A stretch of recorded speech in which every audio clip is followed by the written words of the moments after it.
Good morning everyone. और आप सभी का हमारी ऑनलाइन क्लास में वेलकम है। आज हम बहुत ही इंपॉर्टेंट टॉपिक को डिस्कस करने वाले हैं और टॉपिक का नाम रहेगा स्क्वायर। देखिए, सभी कॉम्पिटिटिव एग्जाम्स में बहुत सारे क्वेश्चंस पूछे जाने लग रहे हैं और स्क्वायर करना कोई बड़ी बात नहीं है, बट टाइम के अंदर स्क्वायर को करना यानी बहुत कम समय में हम किसी भी नंबर का स्क्वायर ज्ञात करें, ये मायने रखता है। इसीलिए ये क्लास बनाई जा रही है और इस क्लास के बाद मैं प्रॉमिस करता हूँ कि आप सब कुछ सेकंडों में बहुत बड़े बड़े नंबरों के स्क्वायर कर सकते हैं और एक्सपेक्टेड क्वेश्चंस क्या क्या हो सकते हैं किसी भी एग्जाम में स्क्वायर से रिलेटेड, उन सभी को मैं यहाँ आज की इस क्लास में डिस्कस करूँगा। तो मुझे उम्मीद है कि आज की इस क्लास के बाद में आपको कभी भी स्क्वायर का कोई भी क्वेश्चन किसी भी बड़े एग्जाम या छोटे एग्जाम में नहीं छूटेगा। मैंने सभी तरीके के क्वेश्चन शामिल करने की कोशिश की है, तो आप इस वीडियो को शुरू से अंत तक एक बार देखिए। थोड़ा सा लंबा हो सकता है वीडियो, बट आज के बाद आपका स्क्वायर का कोई भी क्वेश्चन नहीं छूटेगा, ये इस बात का अश्योरेंस करेगा वीडियो। तो आप पहले बार जब अगर स्क्वायर पढ़ रहे हैं तो स्क्वायर को जान लीजिए स्क्वायर होता क्या है। तो स्क्वायर को अगर हम समझें तो स्क्वायर होता है किसी भी नंबर को अपने आप से दोबारा गुणा कर देना। जैसे मान लो अगर मैं ये कहता हूँ कि 2 का स्क्वायर करना है मुझे, तो इसका मतलब होता है 2 को मैं 2 से दोबारा गुणा कर दूं और ये फाइनली रिजल्ट कितना आ जाएगा, 4। तो ये एक छोटी बात है। अगर ये नंबर 1 डिजिट 2 डिजिट का अगर 10-15 तक है तो हम इसको याद भी कर सकते हैं, रट सकते हैं, मतलब कहने का। लेकिन ये हमसे इस तरीके से नहीं पूछा जाता, इसमें काफ़ी क्रिटिकलिटी होती है। किसी भी तरीके से क्वेश्चन को उस भाषा में उलझाया जा सकता है और उन्हीं चीज़ों को हम आज सीखने वाले हैं कि किस किस तरीके के क्वेश्चंस बन सकते हैं, किस तरीके के क्वेश्चंस स्टेट गवर्नमेंट के एग्जाम्स पूछते हैं और किस तरीके के क्वेश्चंस बैंकिंग सेक्टर पूछता है और किस तरीके के क्वेश्चंस एसएससी पूछता है स्क्वायर से बेस्ड, और हमें रीजनिंग में किस तरीके से हेल्प कर सकता है स्क्वायर का क्वेश्चन। तो इसी तरीके की सभी बातों को आज हम इस वीडियो में डिस्कस करने वाले हैं। तो शुरुआत करते हैं सबसे पहले हम कुछ एक स्क्वायर याद करने की। तो मैं आपको ये कहता हूँ कि अगर आपको 1 से 10 तक के स्क्वायर आते हैं तो आपका काम चल जाएगा और कुछ ही सेकंड में आप बड़े से बड़े नंबर का स्क्वायर कर सकते हैं। तो देखिए, सबसे पहले मैं यहाँ पर एक स्क्वायर बनाना सिखाता हूँ आपको। पहले मुझे 1 का स्क्वायर बनाना है, तो अगर मैं 1 को 1 से गुणा करूंगा स्क्वायर आएगा मेरा 1। अगर मैं 2 का स्क्वायर करता हूँ तो स्क्वायर कितना आएगा, 4। और इस तरीके से अगर 3 का स्क्वायर करता हूँ तो आएगा 9। और अगर 4 का स्क्वायर करें तो आ जाएगा हमारे पास 16। और अगर 5 का स्क्वायर करते हैं तो आ जाएगा 25। मुझे उम्मीद है कि ये सब आपको आता होगा 1 से 10 तक के स्क्वायर। तो मैं फटाफट लिख रहा हूँ। 6 का स्क्वायर 36, 7 का स्क्वायर आप लिख दोगे 49 और 8 का स्क्वायर लिख दोगे आप 64, 9 का स्क्वायर लिख दोगे 81 और 10 का स्क्वायर होगा आपका 100।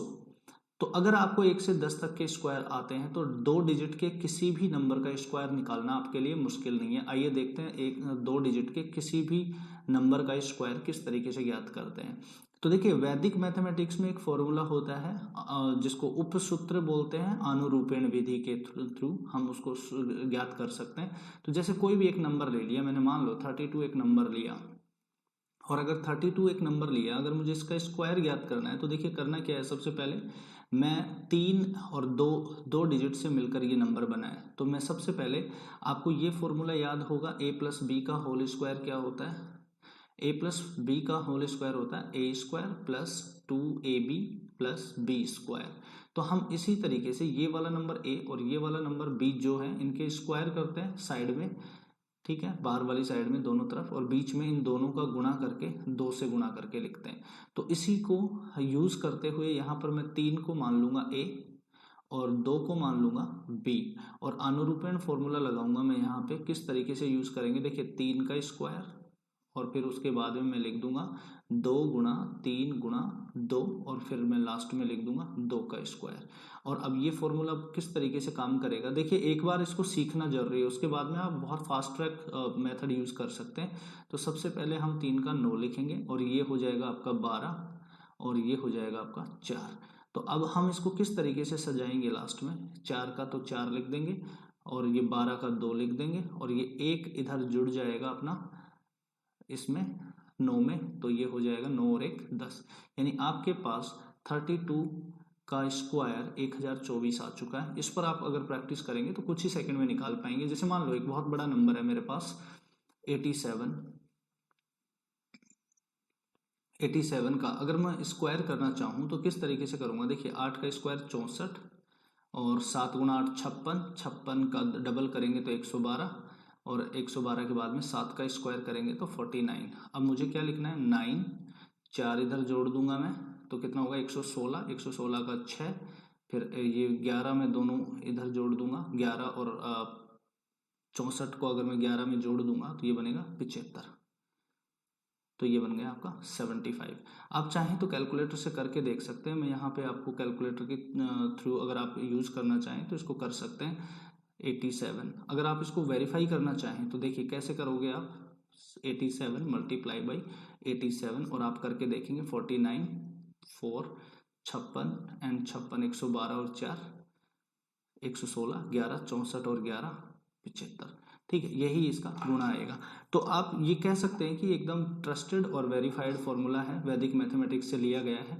तो मैंने आपको यहाँ पर कोई भी दूसरी ट्रिक नहीं बताई है, मैंने सिर्फ एक ट्रिक के अंदर 1 से लेकर 10 तक याद करवाया और दूसरी बात मैंने 11 से लेकर और 99 तक के सभी स्क्वायर आप इसी तरीके से याद कर सकते हैं। जैसे मान लो अगर आपको 47 का स्क्वायर याद करना है तो आप क्या कर सकते हो 16, 7 गुणा 4 28, 28 का डबल 56 और 7 का स्क्वायर 49 लिख दोगे 9, 4 इधर जोड़ दोगे 60 बन गया, 6 इधर 5 इधर 60 का 6 बनेगा, 6 को इधर आप जोड़ोगे तो कितना आ जाएगा 16 और 6 22, तो ये आएगा आपका 2209।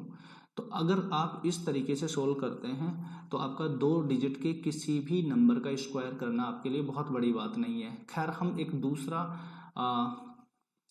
फॉर्मूला और सीखेंगे जिसके थ्रू हम अगर आपको लगता है कि उससे अगर फास्ट हो सकता है तो आप उससे भी कर सकते हैं। उसके लिए पर आपको उम्मीद है कि कम से कम 30 तक के स्क्वायर्स आपको याद होने चाहिए। तो मैं पहले आपको एक बार 1 से 10 तक के लिख चुका हूँ, ठीक है। अब उसके बाद में मैं लिखने वाला हूँ 1 से और 30 तक के फॉर्मूले लिखने वाला हूँ। तो देखिए 1 से 30 तक के फॉर्मूले किस 1 से 30 तक के स्क्वायर्स आपको लिखने पड़ेंगे। तो 1 से 30 तक का स्क्वायर किस तरीके से लिख पाओगे आप, पहले यहाँ देख लेते हैं। पहले मैं आपको यहाँ से 1 से 30 तक के ये वाले स्क्वायर्स लिख देता हूँ। तो आपको 1 से लेकर 10 तक के याद है। मैं 11 से लिखना शुरू कर रहा हूँ। 11 का आएगा 121, 12 का आ जाएगा 144 और 13 का आ जाएगा 169, 14 का स्क्वायर आएगा 196, 15 का स्क्वायर आ जाएगा आपका 225, 16 का जो स्क्वायर होगा वो हो जाएगा आपका 256 और 17 का जो स्क्वायर होगा वो होगा आपका 289 और 18 का स्क्वायर जो होगा आपका वो होगा 324 और उसके बाद 19 का स्क्वायर करोगे तो 361 आ जाएगा और 20 का स्क्वायर करोगे तो आपका आएगा 400, ठीक है। और इसी तरीके से आप 21 का स्क्वायर करेंगे तो 21 का स्क्वायर आएगा 441, 22 का स्क्वायर आएगा आपके पास 484 और 23 का स्क्वायर करोगे तो 23 का स्क्वायर आएगा 529, ठीक है। और 24 का स्क्वायर करोगे 576 और 25 का स्क्वायर करोगे तो आएगा आपका 625 और 26 का स्क्वायर करोगे तो आएगा 676 और 27 का स्क्वायर करोगे तो आ जाएगा आपका ये 729, 28 का स्क्वायर करोगे तो आएगा आपका 784 और 29 का स्क्वायर करोगे तो आएगा 841 और 30 का स्क्वायर करोगे तो लिख दोगे आप 900। तो देखिए आप ऐसे भी देख सकते हैं कि अगर 21 का स्क्वायर 441 है तो फिर 29 का स्क्वायर 841 है। और अगर आप जैसे मान लो यहाँ पर 484 स्क्वायर है 22 का तो फिर 784 28 का, 529 23 का है तो फिर ये आपके पास 729 27 का स्क्वायर है, इस तरीके से याद रख सकते हैं। और 576 अगर 24 का स्क्वायर है तो 676 हो जाएगा आपका 26 का स्क्वायर। ठीक है, ये वाली बातें याद रख सकते हो। 25 का स्क्वायर आपको पहले से याद था। तो इस तरीके से हमें एक बार क्या याद करना है, 1 से 30 तक के स्क्वायर्स को याद करना पड़ेगा अगर आप और कोई ट्रिक लगाना चाहते हैं।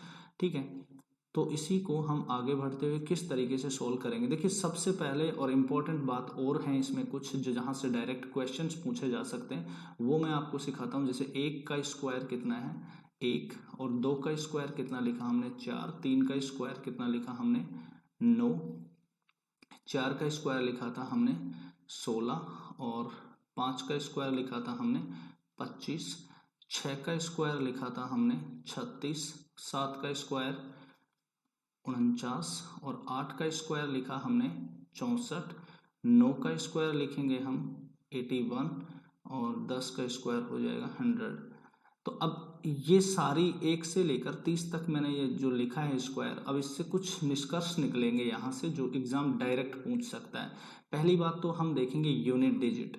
यूनिट डिजिट मतलब इकाई का अंक, unit digit of A square, perfect square number, perfect square number मतलब किसी भी पूर्ण वर्ग संख्या का इकाई का अंक, पूर्ण वर्ग संख्या का इकाई अंक, इकाई अंक क्या हो सकता है और क्या नहीं हो सकता, अब देख लीजिए आप। ठीक है, जो आपको 1 से 10 तक दिखेगा वही आपको यहाँ तक 30 तक दिखेगा। या आप किसी भी नंबर का अगर स्क्वायर करेंगे तो आपको 1 मिल सकता है, 4 मिल सकता है, 9 मिल सकता है, 6 मिल सकता है, 5 मिल सकता है। ठीक है, इस और एक 0 मिल सकता है। यानी क्या क्या हो सकता है इकाई का अंक, 0 हो सकता है, 1 हो सकता है, और 4 हो सकता है, 5 हो सकता है, और 6 हो सकता है, और 6 के बाद में आपके पास हो सकता है एक 9। तो आपके पास 0, 1, 4, 5, 6 और 9 इकाई के अंक हो सकते हैं। तो एक बार एक एग्जाम में ये पूछा गया, कोई भी एक संख्या थी, मतलब कोई भी 4 संख्याएं दी हुई थी ऑप्शन में, और उनमें से ये पूछा जाएगा आपको कि हाँ बताइए कि किसी भी पूर्ण वर्ग संख्या का इकाई का अंक क्या हो सकता है और क्या नहीं हो सकता। उससे अगर क्वेश्चन बनता है तो इस तरीके से दिया हुआ था क्वेश्चन कि बताइए किसी भी पूर्ण वर्ग संख्या का चरमांक नहीं हो सकता। मतलब देखिए, इकाई के अंक को वैदिक गणित की भाषा में चरमांक बोला जाता है। चरमांक, चरम अंक मतलब इकाई का अंक। तो चरमांक ये हो सकते हैं, ये ध्यान रखना, और नहीं हो सकते मतलब ये तो हो सकते हैं सारे के सारे, और जो नहीं हो सकते, ये नहीं हो सकते वो कौन कौन से हैं वो देख लो आप। 2, 3, और 2 और 3 के बाद में आ जाएगा आपका 7 और 8। तो वहां पर अगर इस तरीके से ऑप्शन में आ जाता है आपके पास कि चरमांक नहीं होगा, किसी भी पूर्ण वर्ग संख्या का चरमांक नहीं होगा। इक्वेशन दिया, मान लो ये किसी पूर्ण वर्ग संख्या, पूर्ण वर्ग संख्या का चरमांक, चरमांक नहीं हो सकता। तो वो क्या होगा, जैसे पहला ऑप्शन है हमारे पास 4, दूसरा ऑप्शन है हमारे पास 7, और तीसरा ऑप्शन है हमारे पास 6, और चौथा ऑप्शन है हमारे पास 0। तो देखिए, इसका आंसर जब हम करें तो इतना ध्यान रखना है कि चरमांक का मतलब क्या होगा, इकाई का अंक। और किसी भी पूर्ण वर्ग संख्या का इकाई का अंक 7 नहीं हो सकता, 4 हो सकता है, 6 हो सकता है, और सिंगल 0 हो सकता है। इतना आपको ध्यान रखना है, और इस तरीके से क्वेश्चन पूछा जाता है। इसके बाद हम एक दूसरी बात समझना चाहते हैं इसी से, और वो दूसरी बात क्या है वो देखिए आप।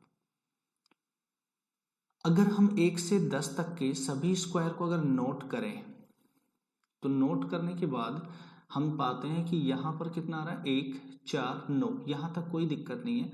बट हम एक वर्ड होता है digital root, digital root, digital root का मतलब होता है to display in a single digit, मतलब इसको हम वैदिक गणित में बीजांक कहते हैं, बीजांक यानी बीज अंक।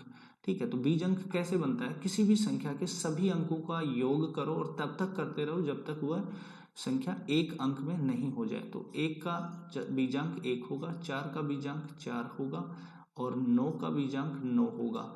बट जो 16 संख्या है इसका अगर 1 और 6 जोड़ोगे तो आपके पास बीजांक कितना आएगा 7। और अगर आप 25 के 2 और 5 को जोड़ते हो तब भी कितना आता है 7।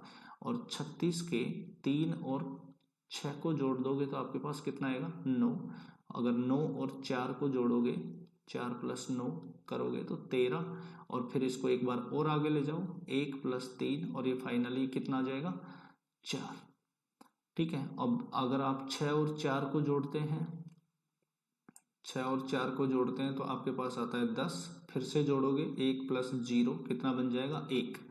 8 और 1 को जोड़ोगे 81 वाले को तो फिर आपके पास बनेगा 9। और अगर आप 100 के डिजिट सम करोगे तो 1 + 0 + 0 बराबर कितना आएगा 1। यानी आपके पास बीजांक हो सकता है 1 4 9 7, 1 4 9 7 और फिर वापस 7 9 4 1 और फिर वापस 9 1। मतलब आपके पास जो बीजांक हो सकते हैं और नहीं हो सकते, इनको अगर आपको देखना है, यहाँ से क्वेश्चन पूछा गया आरपीएससी एलडीसी का सेकंड ग्रेड पेपर हुआ था 2013 का, आप चाहें तो देख सकते हैं वहां जाकर। वहां पर सीधा सीधा एक क्वेश्चन पूछा गया था इसी तरीके से, क्यूब से भी पूछा जाता है, जब हम क्यूब पढ़ेंगे तब उस समय उनकी भी चर्चा करेंगे।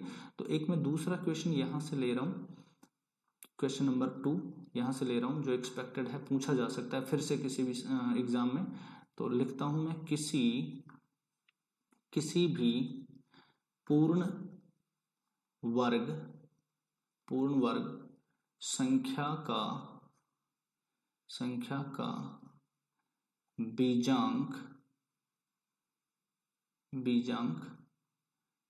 नहीं हो सकता। तो वो क्या क्या नहीं हो सकते, देखिए अगर आपके पास ऑप्शन में ऐसे आ जाए 1, बी ऑप्शन आ जाए आपके पास 4 और सी ऑप्शन आ जाए आपके पास 9 और डी ऑप्शन आ जाए आपके पास 3, तो देखिए 3 आंसर करोगे इस समय आप, क्यों, क्योंकि किसी भी पूर्ण वर्ग संख्या का बीजांक 3 नहीं हो सकता। क्या क्या हो सकते हैं यहाँ देख लीजिए आप वापस से, 1 हो सकता है, 4 हो सकता है और 9 हो सकता है, 7 हो सकता है और फिर वापस से अगर आप देखेंगे तो 9 4 1 7, बस यही मिलने वाले हैं आपको। यानी आपका बीजांक जो है वो नहीं हो सकता, कौन सा 3 नहीं हो सकता। तो मैं यहाँ से एक बार लिस्ट बना देता हूँ वापस से कि किस तरीके से हम सॉल्व करेंगे इसको। देखिए बीजांक मतलब डिजिटल रूट, ठीक है, तो मैं लिख रहा हूं बीजांक हिंदी में, बीजांक क्या हो सकते हैं और क्या नहीं हो सकते, तो ये तो होंगे और ये नहीं होंगे, आपको ये पता होना चाहिए। इससे हम आइडेंटिफाई भी कर सकते हैं कि कौन सी संख्या पूर्ण वर्ग है और कौन सी संख्या पूर्ण वर्ग नहीं है, तो उस समय भी ये काम आएगा। देखिए 1 हो सकता है बिल्कुल, फिर उसके बाद 4 भी हो सकता है, ये भी हो सकता है, उसके बाद 7 भी हो सकता है और 9 भी हो सकता है। इसके अलावा जो बच गए वो नहीं हो सकते डिजिट, यानी 0 नहीं हो सकता, 2 नहीं हो सकता, 3 नहीं हो सकता और 5 भी नहीं हो सकता और उसके अलावा 8 भी नहीं हो सकता। तो ये वाले डिजिट हमारे कभी भी बीजांक नहीं बन सकते। ठीक है, 1 4 7 और 9 बन सकते हैं, उसके अलावा 0 2 3 5 और 8 कभी भी नहीं बनेंगे और एक हम भूल गए हैं वो 6 भी कभी बीजांक नहीं बनता है। तो देखिए आपके एक क्वेश्चन ये तैयार हुआ है कि किसी भी पूर्ण वर्ग संख्या का चरमांक नहीं हो सकता, यानी इकाई का अंक क्या नहीं हो सकता। 1 से 10 के बीच में देख लीजिए, जो इकाई के अंक हो सकते हैं वही होंगे और आप 1 से 10 तक के सभी पूर्ण वर्ग संख्याएं जो निकल के आई थी आपको 1, 4, 9, 16, 25, 36, 49, 81, ये इन सब का अगर आप डिजिट सम करके देखेंगे यानी बीजांक करके देखेंगे तो वही आपकी सभी संख्याओं में रूल एप्लीकेबल हो जाएगा और आप देख पाएंगे कि बीजांक कभी भी 0, 2, 3, 5, 6 और 8 नहीं होगा। यानी जो बीजांक बन सकते हैं किसी भी पूर्ण वर्ग संख्या के वो बन सकते हैं 1, 4, 7 और 9। तो ये आपके किसी भी पूर्ण वर्ग संख्या के बीजांक हो सकते हैं और ये आपके बीजांक नहीं हो सकते। तो दो क्वेश्चन ये यहाँ से तैयार हुए हैं और आपको ये पता चला है कि किसी भी संख्या का हम पूर्ण वर्ग कैसे आइडेंटिफाई कर पाएंगे। किसी भी अगर बड़े नंबर का उस समय हमें कभी भी संख्या का अंडर रूट करके नहीं चेक करना पड़ेगा कि आ रहा है कि नहीं आ रहा, हम मात्र इन दो बातों से पता लगा सकते हैं। तो देखिए कुछ क्वेश्चंस देख लेते हैं सबसे पहले, फिर उसके बाद में हम सीखेंगे।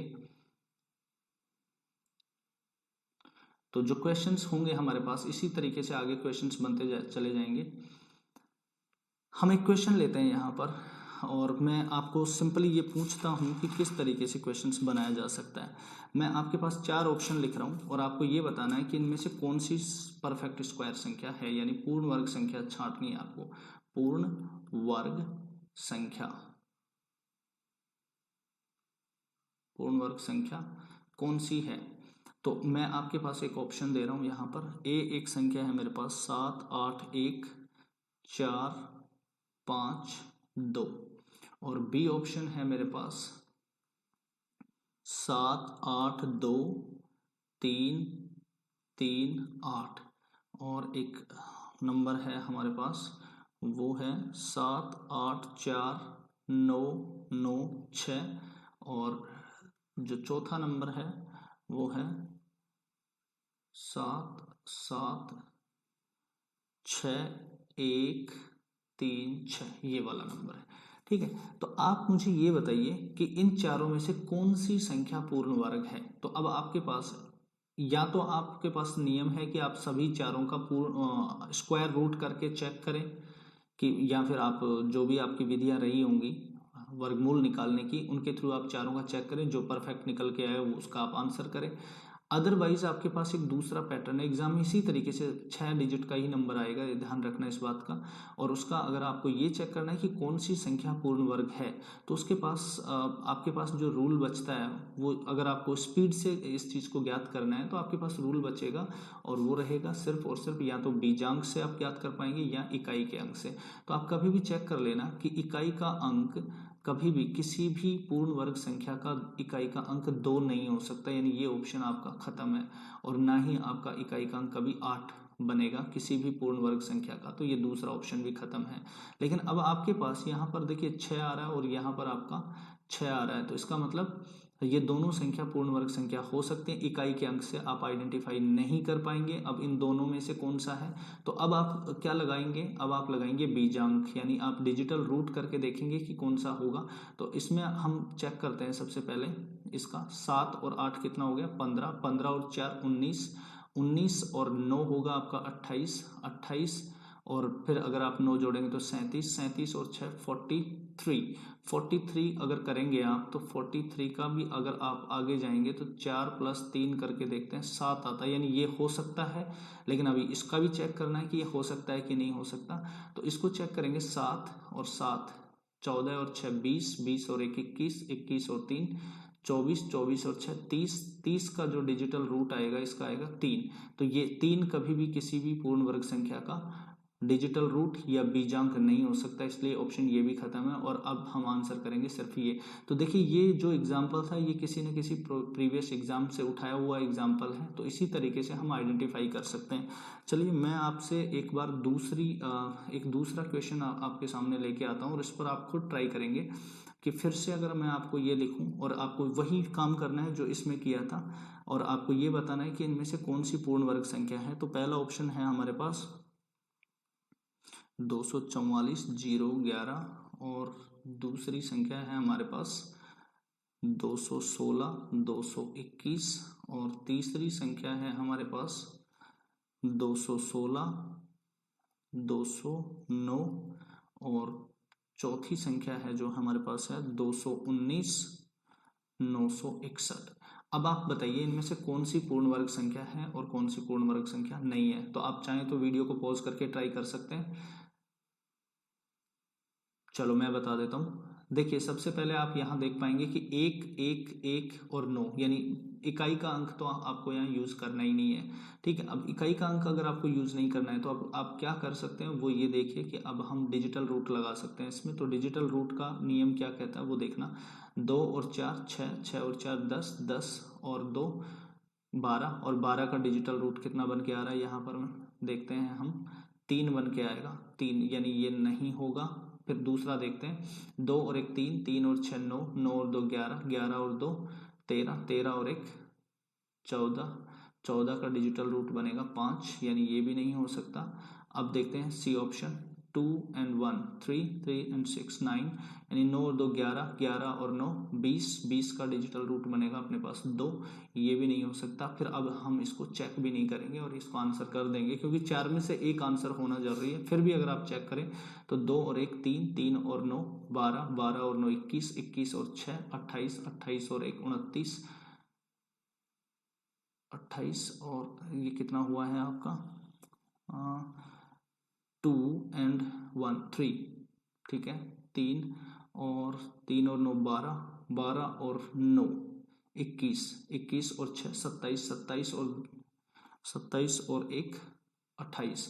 तो 28 का अगर हम देखते हैं तो डिजिटल 2 + 8 बराबर कितना आएगा 10। तो 10 का फिर फाइनली 1 आ जाएगा, तो इसका मतलब ये सही है आपका।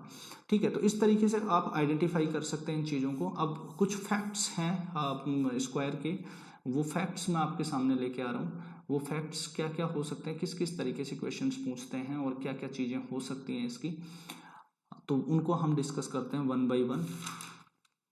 देखिए आप एक चीज नोट करना कि कोई भी 4 संख्या लगातार कंसेक्यूटिव 4 नंबर्स, यानी आप ये देखिए 1 2 3 और 4 को अगर आप गुणा करेंगे तो आपके पास कितना कितना आएगा ये सम, 1 गुणा 2 2, 2 गुणा 3 6, 6 गुणा 4 24, 24 आ रहा है।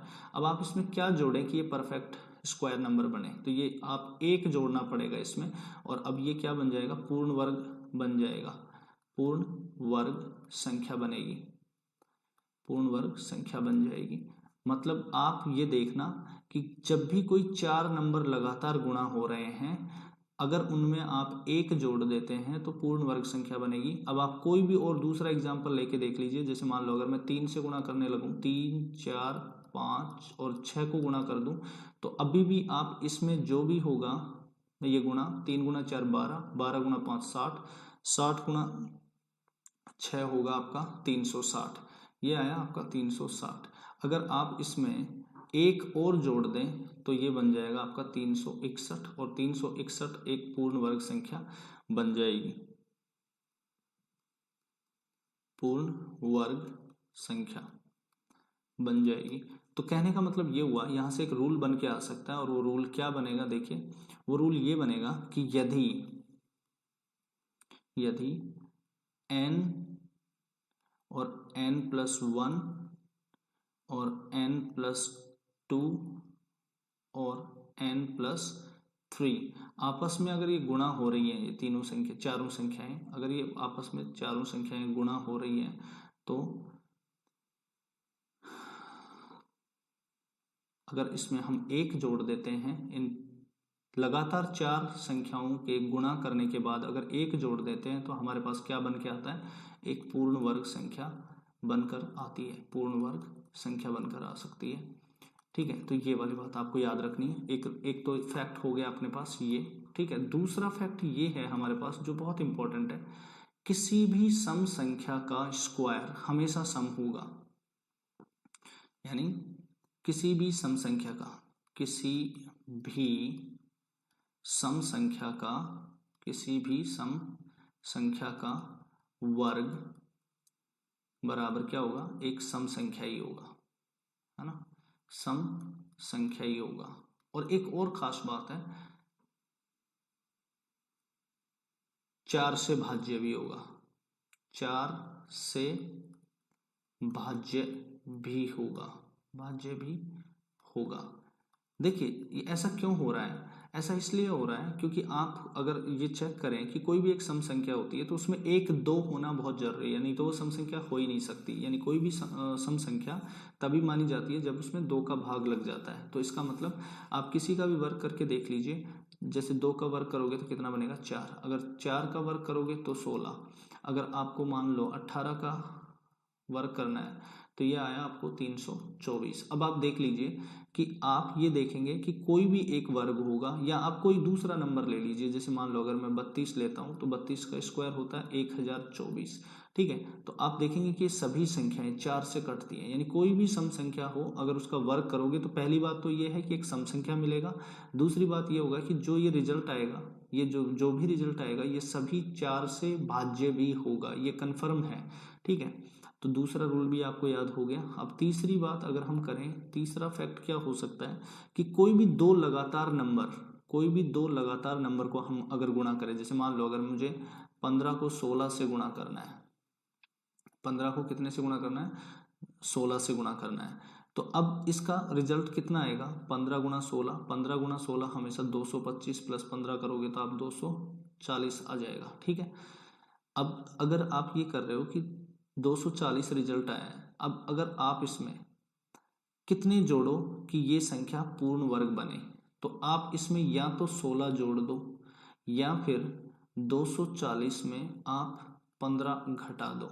ये दोनों की दोनों संख्याएं, ये दोनों की दोनों संख्याएं, एक तो बन गई जैसे 256 और एक बन गई आपकी 225। ठीक है, और ये दोनों की दोनों संख्याएं क्या आएंगी, पूर्ण वर्ग संख्याएं आएंगी। तो आपको ये बात भी पता चल गई। यहाँ से भी क्वेश्चंस कई बार लग के आता है एग्जाम में, कोई दो बड़ी बड़ी संख्याएं देगा जिसमें एक दोनों संख्याएं लगातार होंगी और वो फिर पूछेगा आपसे कि क्या जोड़ दिया जाए कम से कम कि ये संख्या पूर्ण वर्ग संख्या बन जाए, या फिर वो ये बोलेगा कि निम्न चार में से इसमें से क्या घटाया जाए कि एक पूर्ण वर्ग संख्या बन जाए। तो आपको ये ध्यान रखना है, जो कम वाली संख्या वो घटेगी और जो ज्यादा वाली संख्या है वो जुड़ेगी, और क्या बन के आएगा, पूर्ण वर्ग संख्या बन के आएगा। यानी मैं नियम ये बना सकता हूँ यहाँ से कि यदि n को अगर हम n+1 से गुणा करें, ठीक है, तो अगर अब हम उसमें ऐड करना चाहें तो क्या कौन सी वाली संख्या ऐड करेंगे, n+1 वाली संख्या ऐड करेंगे, या फिर n को अगर हम n+1 से गुणा करते हैं तो फिर आप इसमें से घटा क्या सकते हो, n ही घटा देना, और ये दोनों रिजल्ट क्या बन के आएंगे, पूर्ण वर्ग संख्या बनकर आएंगे। तो ये वाली बात भी आपको समझनी है। इसके अलावा और क्या क्या फैक्ट्स हो सकते हैं वो भी मैं बताता हूँ आपको। उम्मीद है कि आपको ये सब चीज़ें समझ आ रही होंगी और यहाँ से कुछ नई बातें भी आप सीखने को मिल रही होंगी आपको। तो अब आप देखेंगे कि एक और बात है, वो है कि आपको ये फॉर्मूला बहुत बढ़िया से आता होगा कि a² - b² आप करते हैं तो a+b और a-b होता है। अगर मैं a और b संख्या दोनों लगातार नंबर ले लूँ, जैसे मान लो मैंने लिया एक नंबर 16 का स्क्वायर माइनस 15 का स्क्वायर, तो अब ये इसका रिजल्ट होगा कितना।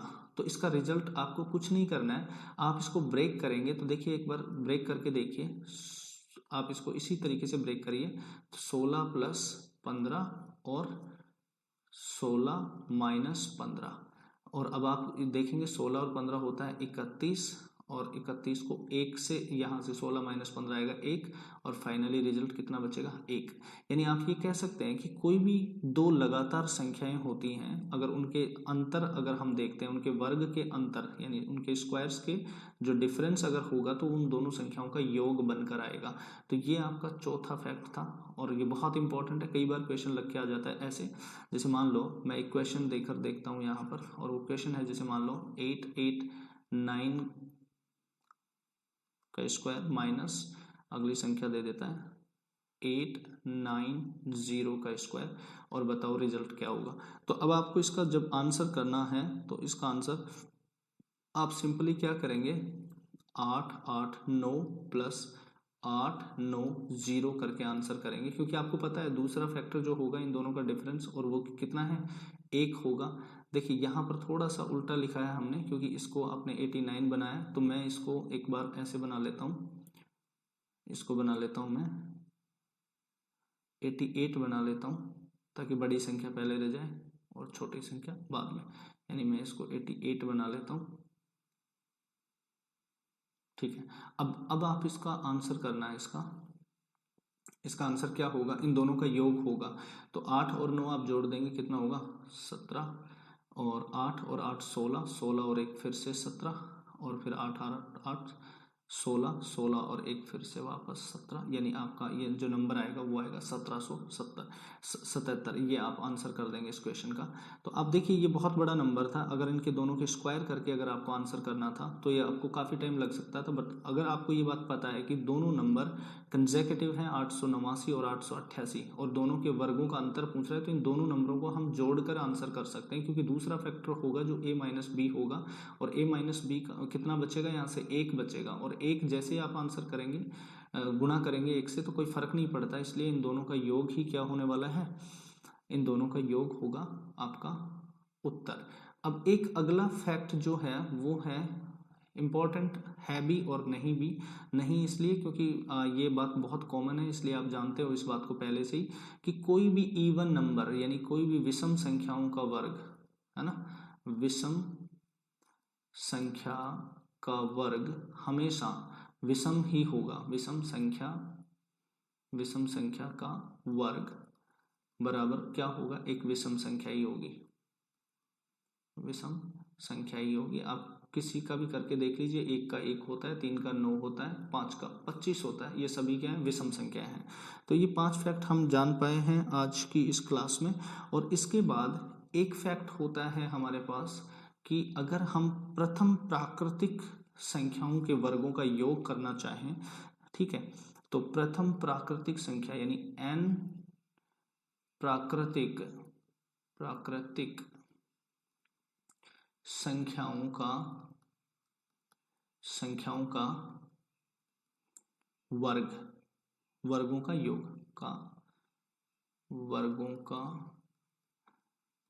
योग अगर करें तो इसके लिए एक फॉर्मूला याद रखना है आपको, और वो रहेगा n को गुणा करेंगे आप n+1 से, और फिर उसको आप करेंगे 2n+1 से, यानी इन तीनों को गुणा करेंगे आप, और इन तीनों को गुणा करके और आपको 6 का भाग देना है।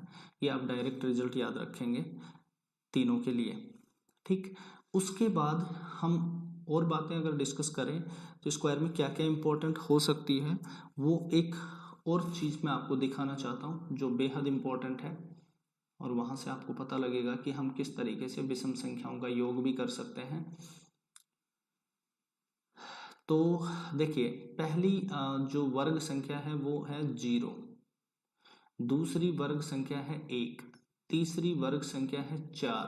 देखो 0 का 0, 1 का 1, 4 का 4, और फिर 2 का 4, और फिर 3 का जो होगा 9 होगा, फिर 4 का जो होगा वो 16, 5 का 25, 6 का 36, 7 का 49, और 9 का होगा 81।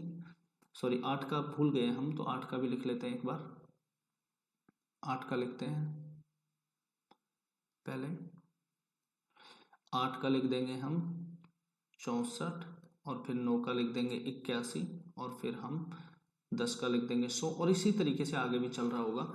तो अब देखिए आप कर क्या रहे हो, आप 0 में 1 जोड़े, यानी यहाँ पर जो अंतर होगा वो 1, फिर यहाँ पर जो अंतर होगा वो कितना होगा 3, और फिर आगे जो अंतर होगा वो 5, फिर आगे जो अंतर होगा वो 7, और फिर आगे जो अंतर आ रहा है वो हो रहा है 9। यानी आप क्या कर रहे हैं, आप विषम संख्याएं जोड़ते जा रहे हैं। पहली 1 जोड़ा, फिर 3, फिर 5, फिर 7, फिर 9, और फिर इसी तरीके से आप 11 जोड़ोगे, फिर इसी तरीके से आप 13 जोड़ोगे, फिर 15 जोड़ दोगे, और फिर आप क्या जोड़ दोगे 17, फिर 19, और फिर इसी तरीके से आप 21, क्योंकि ये देखिए यहाँ से आगे 11 का स्क्वायर 121 आने वाला है।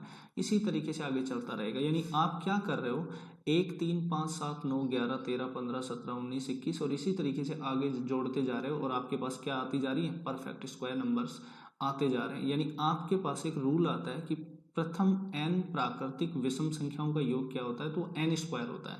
ठीक है, यानी यहाँ से आप प्रथम ये वाला फॉर्मूला ज्ञात कर सकते हैं, प्रथम n प्राकृत संख्याओं का प्राकृत संख्याओं, प्राकृत विषम, यहाँ पर विषम और लिखना है, विषम यानी ओड नंबर, विषम संख्याओं का योग अगर ज्ञात करेंगे तो वो क्या होगा, आपका n स्क्वायर होगा। यानी अगर मुझे ये पता करना हो कि प्रथम 20 यानी प्रथम 20 विषम संख्याओं का योग, प्रथम 20 विषम संख्याओं का अगर योग ज्ञात करना है तो मैं क्या कर लूंगा, 20 का स्क्वायर कर लूंगा, जो कि कितना होता है, 400 होता है। ठीक है, ये हम आंसर कर देंगे। इस तरीके के क्वेश्चंस हम बना सकते हैं इससे। अब और फैक्ट क्या हो सकते हैं, वो फैक्ट और देख लो आप, एक फैक्ट और देखोगे तो आपको बहुत मजा आने वाला है। ये वाला बहुत इंपॉर्टेंट भी है। अगर जैसे मान लो 0 का स्क्वायर करते हो तो कितना आता है, 0, और 1 का स्क्वायर करते हो तो 1, लेकिन इन दो पूर्णांकों के बाद जैसे मान लो अगर आप 2 का स्क्वायर करते हो तो कितना आता है, 4, और 3 का स्क्वायर करते हो तो कितना आता है, 9। यानी 1 के बाद जितने भी संख्याएं हैं उनके अगर आप वर्ग करोगे तो वो हमेशा उनसे ज़्यादा होंगे। ठीक है, उनसे हमेशा ज़्यादा होंगे, 0 और 1 के लिए बराबर होंगे। लेकिन जैसे अगर मैं मान लो जैसे 0.5 का अगर मैं वर्ग करता हूँ ना तो ये कितना आता है, अब देखिए इसको 0.25 आएगा। अब बताइए आप मुझे 0.5 का जो वर्ग होगा, ठीक है, ये हमेशा छोटा होगा किससे, 0.5 से। ये कहना था मेरा कि देखिए 0 और 1 के बीच में, 0 और 1 के बीच में जितनी भी संख्याएं हैं, जितनी भी डेसिमल संख्याएं हैं उनके वर्ग हमेशा 0 और 1 की जो एग्जैक्ट जिस नंबर का आप कर रहे हो स्क्वायर उससे हमेशा छोटा होता है।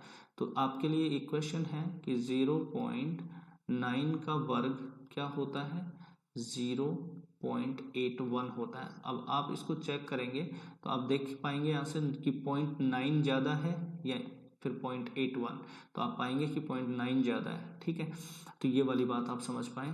तो मुझे आप ये वाला करके देखना एक बार, आपके लिए होमवर्क है ये। 0.9 का अंडर रूट क्या होगा ये देखना आप, आपको मिलेगा इसका आंसर कुछ करोगे तो 0.948 और आगे भी कुछ चलता जाएगा क्योंकि परफेक्ट स्क्वायर नंबर है नहीं। ठीक है, तो आपको ये वाली संख्या ज़्यादा मिल रही है, और ये देखिए अगर इसका वर्ग किया तो ये वाली संख्या इस तरीके से आ रही थी। ठीक है, अब इसके बाद हम और सीखते हैं कि किस तरीके से अलग विधियों से हम फास्ट कैलकुलेशंस कर सकते हैं वर्ग की। तो वो देखना, अब आप दूसरा पेज ले लेते हैं और इसमें हम सीखने की कोशिश करते हैं कि किस तरीके से हम 50 के आसपास बेस मानेंगे, हम किसको बेस मानेंगे, हम 50 को, और हम करेंगे कहाँ से, हम करेंगे 31 से और 75 तक के वर्ग कर लेंगे, इससे 75 तक। ठीक है, किस तरीके से, अगर मान लो आपको 49 का स्क्वायर करना है, अगर आपको 49 का स्क्वायर करना है तो 49 का स्क्वायर करेंगे तो आप सबसे पहली स्टेप जो होगी आपके पास वो होगी 50 माइनस 49, और आपने पाया डिफरेंस कितना, 1। ठीक है, स्टेप 1 में आपको मिला डिफरेंस 1। अब स्टेप 2 जो होगी आपकी वो होगी आपकी स्टेप, इस 1 का वर्ग करेंगे आप और इसको लिख देंगे 0, 1 2 डिजिट में लिखेंगे। एंड थर्ड स्टेप में आप लिखने वाले हैं 25 में से 1, ये 25 को आप यहाँ पर एक नंबर रखेंगे। ठीक है, इंपॉर्टेंट क्या रहेगा, 25 इंपॉर्टेंट रहेगा यहाँ पर। यानी 25 में से आप क्या घटाएंगे, जितना कम था ना इसको घटाएंगे आप यहाँ, और ये कितना आएगा, 24। अब इसको आप स्टेप 3 के बाद जब स्टेप 4 करोगे तब आप इसका सम करना, किस तरीके से, देखो आप लिखोगे 0 1 और यहाँ लिख दोगे 24, तो 2 डिजिट जो हैं यहाँ इनको तो आप रख लोगे ऐसे 0 1 24 इस तरीके से, तो ये आंसर करोगे आप। 25 क्यों आया, क्योंकि 25 देखिए आपने 50 बेस माना था, तो इसको अगर आप करना चाहें तो यहाँ से ऐसे करके देखना, 50 माइनस 1 का स्क्वायर करोगे तो ए स्क्वायर कितना आएगा 2500, प्लस बी स्क्वायर कितना आएगा 1, और फिर माइनस 2ab करोगे आप तो 2 गुणा 50 100 और गुणा 1 कितना आएगा 100। तो देखिए आपके पास ये वाला जो सीन बन रहा है यहाँ पर 2500 प्लस 1 माइनस 100, तो इसको इसी तरीके से लिखते होंगे ऐसे, फिर प्लस का 1, तो ये कितना आएगा आपका 2501। और अगर आप इसमें से 100 घटाएंगे तो ये देखो 25 में से ही घट रहा है 1, यहाँ तो डबल जीरो ही होना है, क्योंकि हर बार आप अगर 2ab करेंगे और 50 को बेस ले रहे हैं यहाँ से, तो 50 गुणा 2 कितना हो जाएगा 100, और 100 के बाद में जो भी नंबर होगा वो उसी से गुणा होना है। तो ये अगर 100 के बाद में अगर यहाँ 2 होता तो 2 ही घटता 25 से। तो अब आप यहाँ से पाएंगे कि ये कितना हुआ 24 और ये कितना हुआ 01। तो ये इसका एक छोटा सा प्रूफ था। अब इसी तरीके से आपको नंबर्स पे प्रैक्टिस करनी है और नंबर्स पे प्रैक्टिस करनी है। जैसे मान लो मुझे 47 का स्क्वायर करना है तो मैं बहुत फास्ट कर सकता हूँ। कैसे? क्योंकि ये 50 से 3 कम है तो लास्ट में तो 09 आएगा 3 का स्क्वायर, और 25 से 3 कम करूंगा तो ये आएगा 22।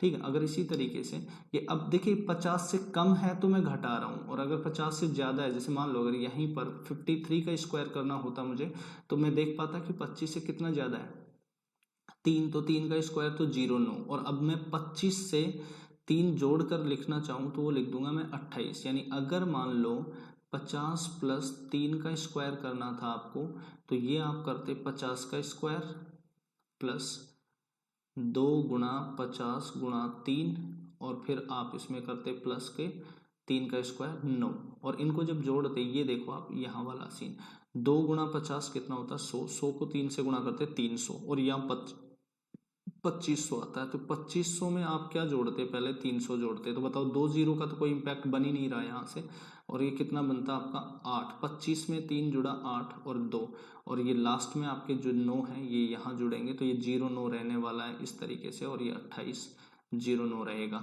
ठीक है, अब इसी तरीके से अगर आप आगे कुछ नंबरों का अगर मैं प्रैक्टिस करवाऊँ आपको तो वो इस तरीके से कर सकते हैं हम,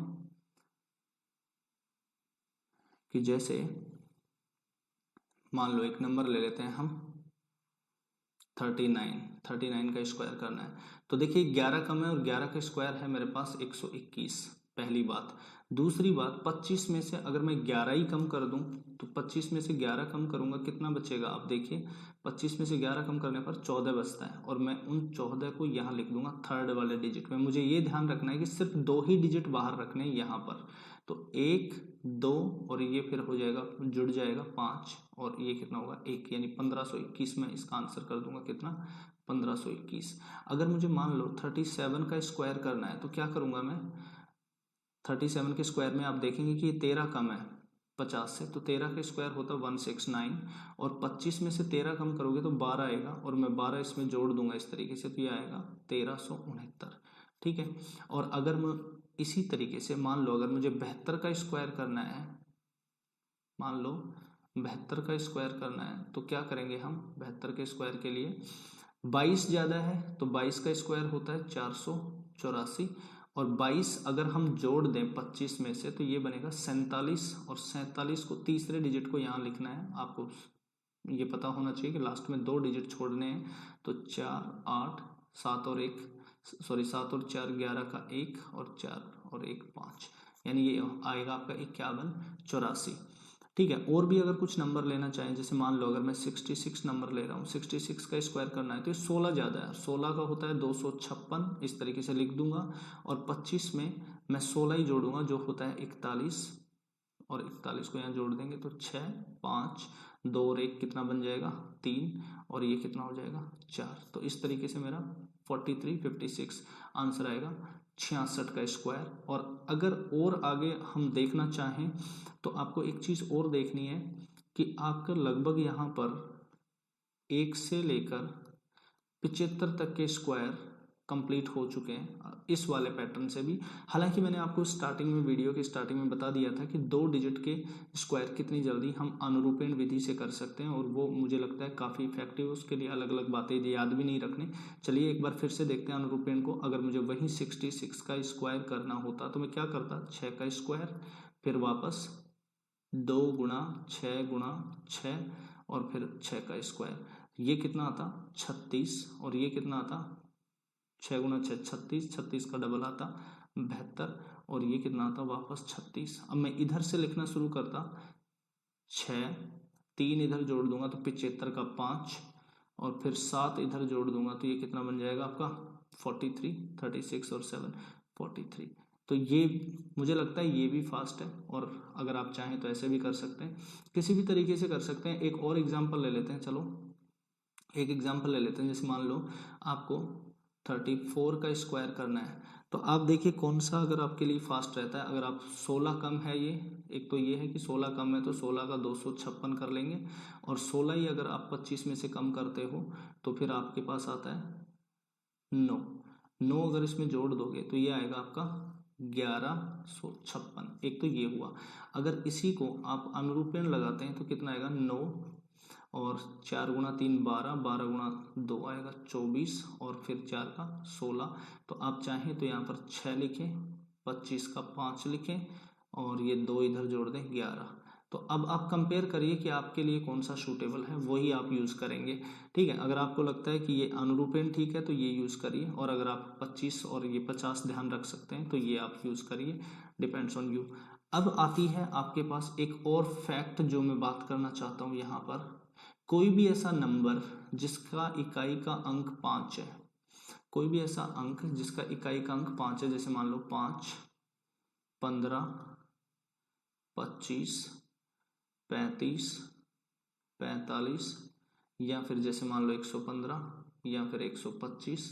ठीक है, इन सभी के अगर आप वर्ग करोगे तो देखिए, इनके अगर वर्ग करोगे आप, इन सभी के अगर वर्ग करोगे तो आपको जो लास्ट के 2 डिजिट है वो हमेशा 25 मिलेंगे। यानी कोई भी ऐसी संख्या जिसका इकाई का अंक अगर 5 हो, और अब हमें उसका अगर वर्ग करना हो तो ये ध्यान रखना है हमेशा कि उसके दोनों लास्ट के डिजिट क्या होंगे, 25 होंगे। यानी लास्ट के 2 डिजिट 2 और 5 होंगे। तो देखिए इसका तो आपको याद है 25, 15 है तो इसका आपका याद है 225, और 25 है तो इसका आपके पास याद होना चाहिए 625। अब हम कर क्या रहे हैं, वास्तव में कर ये रहे हैं कि यहाँ से हमारे पास ये देखना एक बार, 5 का तो हमने स्क्वायर किया कितना 25, और ये 1 है। ठीक है, तो 1 से अगला नंबर होता है 2। ठीक है, तो ये जो 2 आया ना वो आया है 1 गुणा 2 से, और ये जो 6 आया है ना ये आया है 2 गुणा 3 से, ये वाला 2, और 2 से अगला नंबर होता है 3, 2 से जस्ट बड़ा नंबर 3 जो होता है उससे गुणा कर दोगे। अगर हम 35 का ज्ञात करना चाहें तो 3 से बड़ी संख्या होती है 4, और 3 को 4 से गुणा करें तो आएगा 12, और लास्ट में तो हम 25 ही लिखेंगे। चलिए इसका भी चेक कर लेते हैं। 4 का अगर हम करें बड़ी संख्या, 4 से बड़ी संख्या होती है 5, 5 को 4 से गुणा करेंगे तो आएगा 20, और 25 लास्ट में आना है क्योंकि 5 है।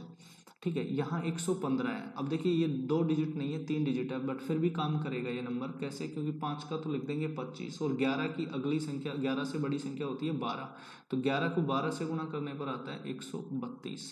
ठीक है, अगर मुझे 125 का स्क्वायर करना है तो लास्ट में लिख दूंगा मैं 25, और 12 को 13 से गुणा करूंगा मैं तो 156 लिख दूंगा, यानी 156 25। तो कोई भी ऐसी संख्या जिसका इकाई का अंक 5 हो तो उनको उनका वर्ग करते समय हम ये ध्यान रखेंगे कि लास्ट में तो क्या आएगा 25 आएगा, फिक्स है, और उससे पहले जो भी डिजिट था उससे उसका नेक्स्ट जो नंबर होता है उससे गुणा करके लिखेंगे। जैसे 3 का 4 होता था तो 3 गुणा 4 करके 12 25 कर रहे थे, इसका आंसर 35 का। तो ये वाली बात भी आपको ध्यान रखनी है, और मुझे लगता है कि आपको काफ़ी चीज़ें आज की इस क्लास में क्लियर हुई होंगी। तो मैं आज की इस क्लास को यहीं पर एंड करता हूँ, फिर से नया कुछ चैप्टर लेके आऊँगा। इसी के स्क्वायर रूट भी कुछ फास्ट ट्रैक विधि के द्वारा हम ज्ञात करना शुरू करेंगे। तो नेक्स्ट वीडियो तक आप वेट करेंगे और इसकी प्रैक्टिस करेंगे। उम्मीद है कि आपको समझ आया होगा। आज के लिए टाटा बाय बाय।